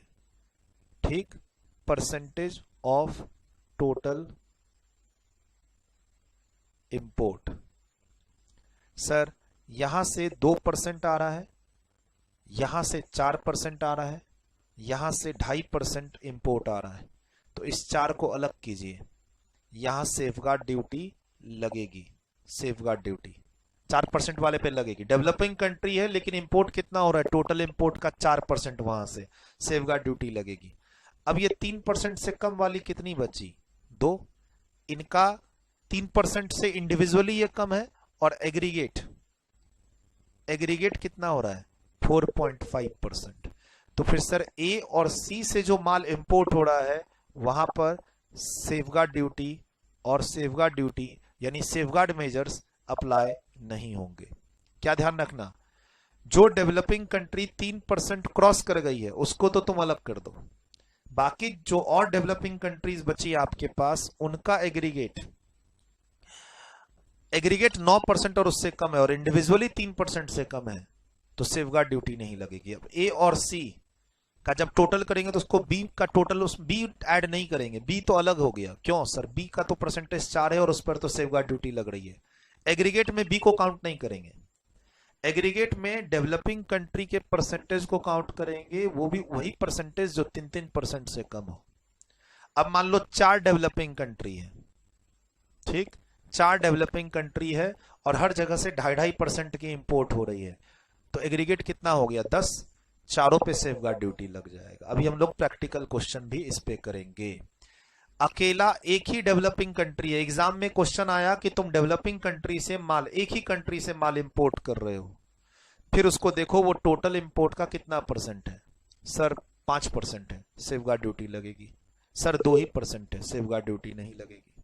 ठीक, सर 3-4 डेवलपिंग कंट्री है क्वेश्चन में, वहां से माल आ रहा है, तो अब हर डेवलपिंग कंट्री का परसेंटेज निकालो टोटल इंपोर्ट का।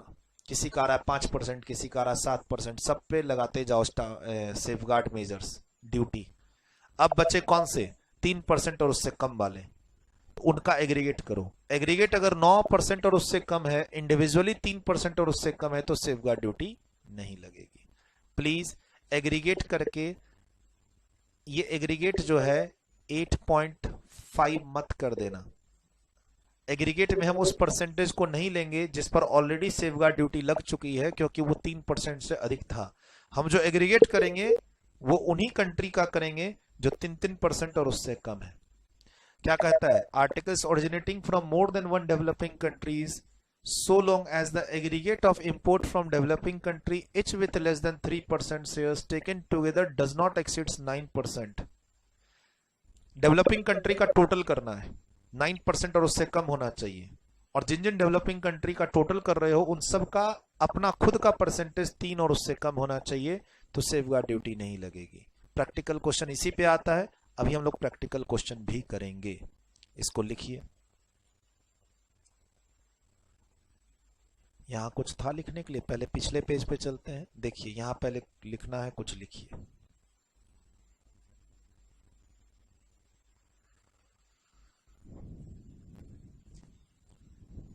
बहुत इजी है, बहुत छोटी सी क्लास है आज की, एग्जाम के लिए बहुत इंपॉर्टेंट है।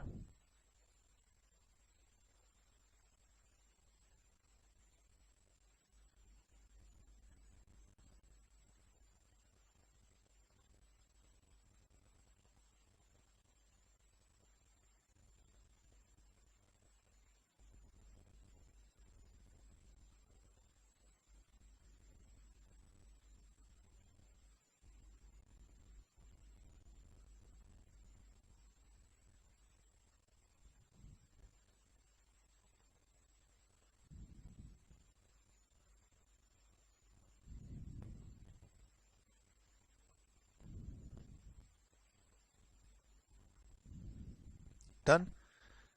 कुछ भी यहां से लिखना चाहते हैं, वीडियो रोक के आपने देख लिया है क्या लिखना है, मिला लिया नोट्स में। थोड़ा सा नीचे चलते हैं, देखिए कुछ और लिखना चाहते हो आप यहाँ। डन। थोड़ा और नीचे चलते हैं। टीआरक्यू का फुल फॉर्म और टीआरक्यू का जो मिनिमम लेवल है वो कैसे तय होता है, तो एवरेज लेते हैं पिछले 3 सालों का। यहां देखिए कुछ लिखना है, सर गवर्नमेंट नोटिफिकेशन इशू करके सेफगार्ड ड्यूटी को कुछ कंट्रीज के लिए, कुछ क्वांटिटीज के लिए, कुछ कंट्री कुछ क्वांटिटी के लिए नील भी कर सकती है, रिड्यूस भी कर सकती है। सेंट्रल गवर्नमेंट के पास ये पावर है सेफगार्ड ड्यूटी लगने के बाद। सेफगार्ड ड्यूटी लगने के बाद 4 साल और 10 साल तक चलेगी वो। उस बीच में time to time central government notification issue कर करके कुछ कुछ कंट्री में कुछ कुछ क्वांटिटी के लिए क्या कर सकती है, सेफगार्ड ड्यूटी, सेफगार्ड मेजर्स को एग्जम्प्ट कर सकती है। सेफगार्ड ड्यूटी को, बेसिकली ड्यूटी को ही कम कर सकेंगे, ड्यूटी को कम कर सकती है, जीरो कर सकती है। पॉइंट नंबर 3 जो ऊपर कह रहा है, लिखिए छोटी छोटी बात। यहां कुछ लिखना चाहते हैं तो 4 + 10 14 साल नहीं जाएगा, 4 को 6 साल और बढ़ा के 10 तक ले जा सकते हैं। नेक्स्ट, थोड़ा नीचे चलते हैं, देखिए यहां क्या लिखना है। अगर सिर्फ एक क्वेश्चन एग्जाम में कि भूटान से गुड्स इंपोर्ट हो रहा है, डेवलपिंग कंट्री है भूटान, भूटान से गुड्स इंपोर्ट हो रहा है लेकिन वो टोटल इंपोर्ट का 2% है, तो सेफगार्ड ड्यूटी भूटान से आने वाले गुड्स पे नहीं लगेगी क्योंकि वो इस एग्जाम्पशन में फॉल कर रहा है। डन। लिख लिए भूटान वाला एग्जाम्पल। अब नीचे ये एग्जाम्पल, डेवलपिंग कंट्री 3 थी, 1 से 4% इंपोर्ट हो रहा है, उसको साइड कर दो, उस पर तो सेफगार्ड ड्यूटी लगेगी लगेगी। ए और सी का एग्रीगेट 4.5 हो रहा है, 9% और उससे कम, और इंडिविजुअली परसेंटेज 3 और उससे कम है, तो अब ए और सी पे, बी पे तो लगेगी। कंट्री ए और कंट्री सी से जो आइटम आ रहा है उस पे इंडिया में सेफगार्ड ड्यूटी नहीं लगेगी। डन। अगले पेज पे चलते हैं, वीडियो रोक के लिख चुके हैं ये। अब यहां पर देखिए एक और बेनिफिट्स है। सर सेफगार्ड ड्यूटी कब नहीं लगेगी, पिछले पेज पर पढ़े। सेफगार्ड ड्यूटी 4 साल के लिए लग सकती है, 10 साल तक बढ़ाया जा सकता है। सेफगार्ड ड्यूटी लगने के बाद government time to time notification issue करके एग्जम्पशन दे सकती है, ठीक। उसके बाद सेफगार्ड ड्यूटी में, सेफगार्ड मेजर्स में हम ड्यूटी लगा सकते हैं और या फिर टेरिफ रेट कोटा लगा सकते हैं। अब है कि अगर गुड्स इंपोर्ट हो रहा है, कौन कर रहा है, ईओयू या एसईजेड, तो सेफगार्ड ड्यूटी नहीं लगेगी अनलेस गवर्नमेंट ने नोटिफिकेशन में साफ साफ लिख दिया है, नोटिफिकेशन इशू किया सेंट्रल गवर्नमेंट ने सेफगार्ड ड्यूटी लगने का, और उसमें साफ साफ लिख दिया है कि गुड्स ईओयू इंपोर्ट करेगा, एसईजेड इंपोर्ट करेगा तो भी ये ड्यूटी लगेगी, तभी लगेगी, अदरवाइज नहीं लगेगी। जनरली एग्जाम में ऑब्जेक्टिव क्वेश्चन आया कि क्या ईओयू यूनिट्स और एसईजेड यूनिट्स पे सेफगार्ड ड्यूटी लगेगी, सेफगार्ड मेजर्स लगेंगे, आप कह देना नहीं लगेंगे, वर्ड है मेजर्स, नहीं लगेंगे। क्यों सर, क्यों नहीं लगते? क्योंकि इनका काम है गुड्स को इंपोर्ट करना as a raw material, manufacturing करना और उसको अगेन एक्सपोर्ट कर देना। अगर एसईजेड या ईओयू गुड्स को इंपोर्ट करते भी हैं तो वो मैन्युफैक्चरिंग करके एक्सपोर्ट ही तो करेंगे, इंडियन मार्केट में थोड़ी ना सप्लाई करते हैं, डोमेस्टिक सप्लाई में।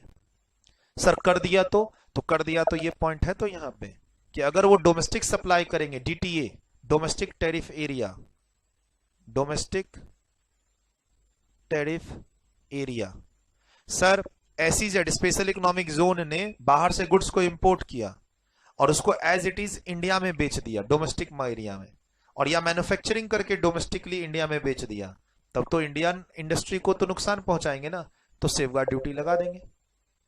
ठीक, तब लगाएंगे। ठीक है। अच्छा, जनरली एक प्लेन क्वेश्चन एग्जाम में आया कि ईओयू गुड्स इंपोर्ट कर रहा है, सेफगार्ड ड्यूटी लगेगा? आंसर है नो। एसईजेड यूनिट्स गुड्स को इंपोर्ट कर रहा है, सेफगार्ड ड्यूटी लगेगा? Answer is no. एक जनरल छोटा क्वेश्चन। बाकी एग्जाम में क्वेश्चन आता है किस सिचुएशन में सेफगार्ड ड्यूटी नहीं लगेगी, तो पिछले पेज पे 3% डेवलपिंग कंट्री एग्रीगेट 9% वाली बात भी लिख सकते हो, उसके अलावा ये पॉइंट भी लिख सकते हो, इसीलिए मैंने वहां 3 मार्क्स लिखे हैं। सर प्रोविजनल असेसमेंट का भी कॉन्सेप्ट है? हाँ सर, गवर्नमेंट को कंप्लेन की गई, कुछ इंडियन इंडस्ट्री के लोगों ने मिलके, जो इंडियन इंडस्ट्री है उसने गवर्नमेंट के पास लेटर लिखा, कंप्लेन लिखा कि सर ऐसी ऐसी बात है, बाहर से गुड्स काफी सारा ये इंपोर्ट हो रहा है और हमारी अभी नई नई इंडस्ट्री बैठी ही है और ये हमें लगता है इंक्रीज क्वांटिटी में आ रहा है, हमें सीरियसली इंजर्ड करेगा। तो अच्छा, सेंट्रल गवर्नमेंट इंक्वायरी बैठाती है, टीम बैठाती है, इंक्वायरी बैठाती है। अब टीम बनाएगी, इंक्वायरी करेगी, इसमें तो हो सकता है 6 महीने साल भर लग जाए। तो तत्काल प्रभाव से क्या करती है फिर सेंट्रल गवर्नमेंट की, इंक्वायरी बगल में चलती रहेगी, तत्काल प्रोविजनल बेसिस पे ये ड्यूटी लगा देती है कि चलो फिलहाल ये एक नोटिफिकेशन इशू करके प्रोविजनली हम ये ड्यूटी लगाते हैं और इधर इंक्वायरी चालू करते हैं। तो ये प्रोविजनल बेसिस पे भी लग सकती है ऐसे ड्यूटी। हाँ, प्रोविजनल बेसिस पे भी लग सकती है। Central government is also empowered to impose safeguard measures on provisional basis. This provisional safeguard measures, duty नहीं मेजर्स सेफगार्ड मेजर्स के अंदर एक पार्ट है safeguard duty, may be imposed on the basis of preliminary determination that increased import have caused or threatened to cause serious injury. Preliminary determination, अभी finalisation नहीं हुआ है, अभी इंक्वायरी चल रही है। सर ये जो प्रोविजनल ड्यूटी लग रही है ये कितने दिन के लिए लगेगी? प्रोविजनल जो मेजर्स लग रहे हैं सेफगार्ड के, ये कितने दिन तक कंटिन्यू रहेगा? 200 दिन मात्र। 200 दिन के अंदर अंदर फैसला आ जाना है कि ये सेफगार्ड मेजर्स कंटिन्यू होंगे, तो टोटल 4 साल के लिए। सर 4 साल के अंदर ही 200 दिन है? हाँ। और या फिर गवर्नमेंट डिसाइड कर ले कि no it is not a case of safeguard measures, तो फिर जो ये प्रोविजनल पीरियड में ड्यूटी ली गई है वो रिफंड करनी पड़ेगी। अगर सेंट्रल गवर्नमेंट बाद में फाइनल डिटर्मिनेशन में ये ओपिनियन देती है कि नहीं it is not a case of serious injury to a domestic industry, इतना तो इंपोर्ट चलेगा, तो फिर सेफगार्ड ड्यूटी लगेगी नहीं। तो प्रोविजनल बेसिस पर 200 दिनों में अगर सेंट्रल गवर्नमेंट ने इंपोर्ट पे ये ड्यूटी लेवी की है, कलेक्ट की है, तो उसको रिफंड करना पड़ेगा। ठीक। अच्छा, हमने प्रोविजनल बेसिस पर लगाया, हो सकता है फाइनल डिटर्मिनेशन में आंसर हाँ ही आ जाए, तो फिर 4 साल के लिए कंटिन्यू। सर 200 प्लस 4 साल, 200 दिन के बाद आपको 4 साल और मिलेंगे? नहीं, 200 days is covered in 4 years, यानी 4 ईयर्स के टाइम पीरियड के अंदर ही ये 200 दिन है। प्रोविजनली लगा क्योंकि गवर्नमेंट का भी इन्वेस्टिगेशन कंप्लीट नहीं हुआ था। अच्छा, माल इंडिया में इंपोर्ट हो रहा था तो नुकसान है ना, फिर ये ड्यूटी लगाओ प्रोविजनली। बाद में अगर डिसीजन ये आया कि सेफगार्ड मेजर्स का केस ये नहीं है, 8B में ये सिचुएशन फॉल नहीं कर रही है, तो रिफंड कर देंगे। सर ये जो गवर्नमेंट नोटिफिकेशन इशू करती है, नोटिफिकेशन जो इशू करेगी सेफगार्ड मेजर्स में, every notification issued under this section, चाहे वो पिछले पेज पे हमने पढ़ाओ और या फिर पहले पेज पे पढ़ाओ। पिछले पेज पर ये पढ़ा हमने, यहाँ पे नोटिफिकेशन इशू हो रहा है, और या फिर पेज नंबर 15 पे शुरू में नोटिफिकेशन इशू हो रहा है। सर जो भी नोटिफिकेशन आप इशू करोगे, इशू करने के बाद पार्लियामेंट के दोनों हाउस में सेशन में अगर है तो जाएगा, पार्लियामेंट कितने दिन तक चल रही है? 20 दिन के लिए चली है। तो फिर 10 दिन, जब अगली बार पार्लियामेंट बैठेगी तो 10 दिन वहां का भी लो। इस 30 दिन में चाहे पार्लियामेंट लगातार बैठे, नोटिफिकेशन इशू होने के बाद जब पार्लियामेंट सेशन में आएगी, सपोज करो एक बार सेशन में आई 20 दिन चली, ये नोटिफिकेशन पास नहीं हुआ, तो अब 10 दिन का और वेट करना है। अगली बार पार्लियामेंट कभी तो बैठेगी, वहां हम पास कराएंगे। तो टोटल पार्लियामेंट 30 दिन, 30 सेशन बैठे, 30 दिन चले, तब तक में ये नोटिफिकेशन पास हो जाना चाहिए। ऐसा नहीं बोल रहा है कि नोटिफिकेशन आने के बाद 30 दिन के अंदर पार्लियामेंट अप्रूव करे, मतलब इस नोटिफिकेशन को अप्रूव करने के लिए हम पार्लियामेंट का सेशन बुलाएं, ऐसा पॉसिबल नहीं है। पार्लियामेंट के फिक्स सेशन होते हैं ना, कि समर में बैठेगी, विंटर में बैठेगी, प्री बजट का सेशन होगा, ऐसे करके पार्लियामेंट साल में 70, 75 या 80 दिन मिलती है या 90 दिन मिलती है।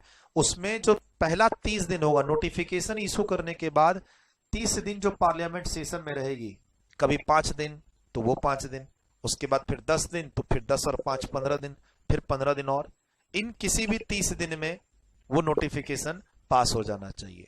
और नोटिफिकेशन में मॉडिफिकेशन भी हो सकता है, और नोटिफिकेशन को हम ये भी बोल सकते हैं कि इशू नहीं होगा। पार्लियामेंट में 3 बातें हो सकती है अप्रूव्ड, पार्लियामेंट में 3 बातें हो सकती हैं, अप्रूव्ड या फिर मॉडिफाइड और या फिर रिजेक्ट।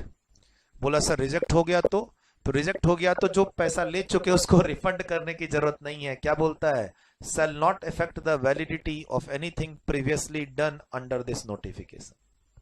क्या समझे? नोटिफिकेशन इशू होने के बाद गवर्नमेंट ने क्या किया? ड्यूटी कलेक्ट करना चालू किया, उसके 3 महीने के बाद पार्लियामेंट सेशन में आई और वहां ये नोटिफिकेशन रिजेक्ट हो गया, तो आगे ड्यूटी लगनी बंद हो जाएगी, लेकिन अभी तक जो ड्यूटी तुमने इस नोटिफिकेशन में ले ली वो ले ली। पार्लियामेंट के पास 3 पावर है, नोटिफिकेशन को एक्सेप्ट करने का, रिजेक्ट करने का, मॉडिफाई करने का। लेकिन पार्लियामेंट ने जो भी किया मॉडिफिकेशन या रिजेक्शन, उसके पहले जो भी हो चुका, वहां मान लो हमने ड्यूटी ले ली, पार्लियामेंट बोलता है नोटिफिकेशन करेक्ट नहीं है, हटाओ, ये नोटिफिकेशन नहीं चलना चाहिए, हमारी उस कंट्री से रिलेशनशिप खराब हो जाएगी, उस कंट्री से रिलेशनशिप खराब हो जाएगी, तो फिर जो हो गया सो हो गया, जो ड्यूटी ले चुके आगे नहीं लेंगे। ठीक है, चलिए यहां पर आपका ये जो नया सेक्शन था उसके सारे पॉइंट्स मैंने आपको समझा दिए। अब एग्जाम में जो जो पूछेगा वो सब भी मैंने क्लास में साइड बाय साइड बता दिया। कहीं कहीं तो मेरे पहले से ही मार्क्स कोटेड हैं। मैंने इसके अंदर वो बेयर एक्ट की लैंग्वेज यूज नहीं की है, और मैंने इसके अंदर सबसेक्शंस को कोट नहीं किए हैं, और वो एग्जाम में लिखने जरूरी भी नहीं, उल्टा उससे कंफ्यूज भी होते हैं।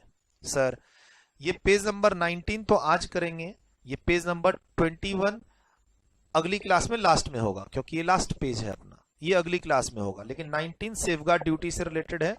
थोड़ा सा मैं आपको बता दूं, देखिए यहां पर आपको खुद ही कह रहा है कि हम 8B में जाना चाह रहे हैं। 8B में यहाँ पे 30% की सेफगार्ड ड्यूटी नॉमिनेटेड है, और यहाँ खुद ही कह रहा है कि तुम्हारा डेवलपिंग कंट्री से जो इंपोर्ट हो रहा है वो टोटल इंपोर्ट का 4% है। अगर ये 2 होता ना तो मैं फिर वो 30% की सेफगार्ड ड्यूटी नहीं लगाता। ठीक, अब मैंने पिछली क्लास में आपको फॉर्मेट दे रखा है, ये है आपका एसेसेबल वैल्यू। तो एसेसेबल वैल्यू पर हम क्या लगाते हैं? ये बेसिक कस्टम ड्यूटी 10%। उसके बाद हम क्या लगाते हैं? Social welfare surcharge. वो किस पे लगाते हैं? It is applicable on basic custom duty. Sir 30 lakh का 10% है बेसिक कस्टम ड्यूटी, यानी 3 लाख, तो ये रहा 3 लाख। फिर 3 लाख का 10%, ये जो सोशल वेलफेयर सरचार्ज है ये वैल्यू पे नहीं लगता, ये बेसिक कस्टम ड्यूटी पे लगता है, तो उसका 10% कितना? 30,000। ये रहा नीचे 30,000। अच्छा, ऊपर दे रखा है कि सेफगार्ड ड्यूटी 30% लगेगी if other conditions are satisfied. तो ये 30% किस पे लगेगी? इसी वैल्यू पे लगेगी, 30 लाख पे। तो ये देखिए 9 लाख। खाली आप क्या करना, प्रेजेंटेशन में इसको यहां शिफ्ट कर देना ताकि कंफ्यूजन ना हो, शिफ्ट यहां कर देना। क्या करना? एसेसेबल वैल्यू, फिर बेसिक कस्टम ड्यूटी, फिर उसके जस्ट नीचे क्या? सोशल वेलफेयर सरचार्ज, और उसके नीचे क्या? Safeguard duty. लेकिन सेफगार्ड ड्यूटी उसी वैल्यू पे लगेगी, ट्रांजैक्शन वैल्यू पे। 30 लाख में आप सोचेंगे कि 30 लाख रुपए में मैं 3 लाख रुपए बेसिक कस्टम ड्यूटी जोड़ दूं, 30,000 रुपए इन सबको जोड़ के फिर इस पे मैं 30% लगाऊं, तो नहीं, ऐसा नहीं करना है। जो 30% की ड्यूटी है वो 30 लाख पे ही लगेगी, वो वैल्यू जो आपका ट्रांजैक्शन वैल्यू है, एसेसेबल वैल्यू है। लेकिन हाँ, अब सबको जोड़ दो, और जोड़ने के बाद आपको क्या देना होगा, आईजीएसटी, और क्वेश्चन में लिखा हुआ है कि सेस आपको नहीं देना। तो ये एक प्लेन क्वेश्चन है, ये भी पैटर्न पूछ सकता है, तो आपके सामने ये क्वेश्चन मैंने दे रखा है। ठीक, अब हम चलते हैं वापस पीछे, वापस पीछे चलते हैं अपने। ये पेज तो अगली क्लास में स्टार्ट होगा, पेज नंबर 9 से हम अगली क्लास में लेंगे। अब हम चलते हैं पीछे, यहां पे देखो ये थ्योरी क्वेश्चन अभी डिस्कस किया हमने। अच्छा, मैंने क्या कहा, ये जो मैंने अपना जो नोट्स बना रखा है सेफगार्ड ड्यूटी, अब सेफगार्ड ड्यूटी का कॉन्सेप्ट सीएमए इंटर में भी है, सीएमए फाइनल में भी है। तो क्वेश्चन उसमें मैंने इंटर के भी लिए में, फाइनल के भी लिए में, क्योंकि लेवल सेम है। CMA inter, CMA final, safeguard duty का लेवल सेम है, जितना पढ़ना इंटर में उतना ही पढ़ना है फाइनल में। इनफैक्ट इंटर में जो है कस्टम के सिलेबस में, वो सब कुछ फाइनल में रिपीट करती है इंस्टीट्यूट। सेम जीएसटी में है, जीएसटी सीएमए इंटर में जितनी चीज है सब सीएमए फाइनल में पढ़नी है, और एग्जाम में क्वेश्चन पूछता है, और लेवल भी सेम रहता है। सीएमए की बात कर रहा हूं, सीए की बात नहीं कर रहा। सीए इंटर में तो कस्टम है ही नहीं, सीए के सिर्फ फाइनल के सिलेबस में कस्टम है, और सीए फाइनल से ज्यादा सिलेबस है सीएमए फाइनल का कस्टम में, ये भी ध्यान रखना सर। तो ये थ्योरी क्वेश्चन है, और ये हमने पढ़ाई। सेफगार्ड ड्यूटी जो लगेगी वो किस किस सिचुएशन में नहीं लगेगी, तो वो डेवलपिंग कंट्री वाली बात, 3% 9% वाली बात, और एसईजेड वाली बात। ये क्वेश्चन आज भी वैलिड है, इसमें कोई चेंज नहीं हुआ इस पोर्शन में। अब देखिए ये टोटल इंपोर्ट है 2500।